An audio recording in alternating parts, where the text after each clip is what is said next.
ये पानी की बोतल 1 दिरहम की मिलती है और यही बोतल अगर मैं उसी शॉप से दर्जन के हिसाब से लूँ तो ये मिलती है तकरीबन 4 से 5 दिरहम की। और यही बोतल अगर मैं होलसेल शॉप से ख़रीदूँ तो ये 12 का पैकेट मुझे मिलता है तकरीबन 4 दिरहम का, 3.5 दिरहम का। और यही बोतल अगर मैं किसी पार्क से लूँ तो ये मिलती है मुझे 3 से 5 दिरहम की। और यही बोतल अगर मैं किसी महंगे शॉपिंग मॉल से लूँ या रेस्टोरेंट से लूँ तो ये मुझे मिलती है तकरीबन 10 दिरहम की। और यही बोतल जब मैंने बुर्ज खलीफा पर 120th फ्लोर पर लंच किया तो ये बोतल मिली 70 दिरहम की। ये पूरी तफसील बताने का मतलब, ये पूरी हिस्ट्री बताने का मतलब, इस बोतल की वैल्यूज़ बताने का मतलब ये है कि चीज़ों की कॉस्ट इतनी मैटर नहीं करती जितना उसका प्रोसेस मैटर करता है। अगर आप भी एम्प्लॉई से एम्प्लॉयर होने का सफ़र तय करने की कोशिश कर रहे हैं तो ये चीज़ें आपके लिए बड़ी ज़रूरी हैं। ये इल्म, ये नॉलेज, ये अंडरस्टैंडिंग डेवलप करना बहुत ज़रूरी है। ये वो चीज़ें हैं जो इंसान को दूसरों से इंटरेक्ट करने में मदद देती हैं।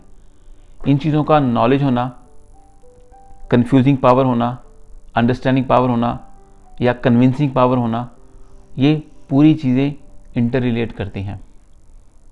कारोबार अगर आप सोचते हैं कि 5 या 10% के मार्जिन पे किया जा सकता है तो ये इम्पॉसिबल है। अगर कोई आपको कह रहा है कि इस तरह होता है तो वो आपसे झूठ बोल रहा है, आपको गुमराह कर रहा है। कारोबार ऐसे नहीं होते। कारोबार एम्प्लॉयज़ की वर्थ के हिसाब से होते हैं, जगह की वर्थ के हिसाब से होते हैं, लोकेशन मैटर करती है और डेकोरेशन सर्विंग मैटर करती है, आपका लोगों के साथ बिहेवियर मैटर करता है, इंटरेक्शन मैटर करती है, आपकी प्रेजेंटेशन मैटर करती है। तो ये सारा कुछ बताने का मतलब है लोग आपसे आके फाइट करेंगे, बहस करेंगे, डिबेट्स करेंगे कि ये तो इतने की मिलती है, इसकी तो इतनी कॉस्ट है। तो आपको ये उनको एजुकेट करना है, कॉस्ट इतनी मैटर नहीं करती जितना प्रोसेस मैटर करता है, आपकी डिलीजेंस मैटर करती है, आपका ऊपर प्रोजेक्ट को ओन करना मैटर करता है। ये कारोबार के लिए बहुत ही खूबसूरत टिप है, अपनी तजर्बे की बेस पे आपको बता रहा हूँ। अगर आप भी ये चीज़ें करना चाहते हैं या आप लोगों से इंटरेक्ट करते हैं क्लाइंट होने के नाते, या आपके क्लाइंट से आप करते हैं सेलर या बायर होने के नाते, तो ये चीज़ें आपको अंडरस्टैंड करनी है, रिस्पेक्ट करना है इन चीज़ों की।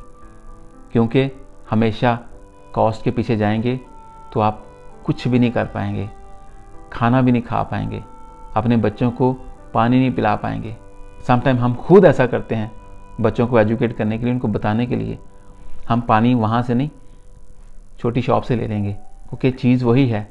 अगर आप सब्र कर सकते हैं तो ये चीज़ें इस तरह मैनेज की जा सकती हैं और ये सेविंग की जा सकती है। क्योंकि ये लर्निंग, ये अंडरस्टैंडिंग अपनी बच्चों में डेवलप करना, इनकलकेट करना, ये हमारा फ़र्ज़ है। तो एज ए कारोबारी, एज ए बिजनेसमैन, मेरा फ़र्ज़ बनता है कि मैं अपना नॉलेज आप लोगों तक पहुँचाऊँ। हो सकता है आप में से किसी एक की ज़िंदगी बदले, अंडरस्टैंडिंग डेवलप हो, इल्म हासिल कर सकें, कल होने वाली मिस्टेक से बच सकें, मिसअंडरस्टैंडिंग से बच सकें, तो मेरा ख्याल है हमारा पर्पस मुकम्मल हो जाएगा। ये चीज़ें अंडरस्टैंड करना हर इंसान के लिए बहुत ज़रूरी है। रिस्पेक्ट करना चीज़ों की, चीज़ों के प्रोसेस की, वैल्यूज़ और लोगों के जो रिस्क होते हैं उनकी। आपको अगर समझ आया मैसेज, फिर भी अपना ख्याल रखिएगा। अगर समझ नहीं आया, फिर भी अपना ख्याल रखिएगा।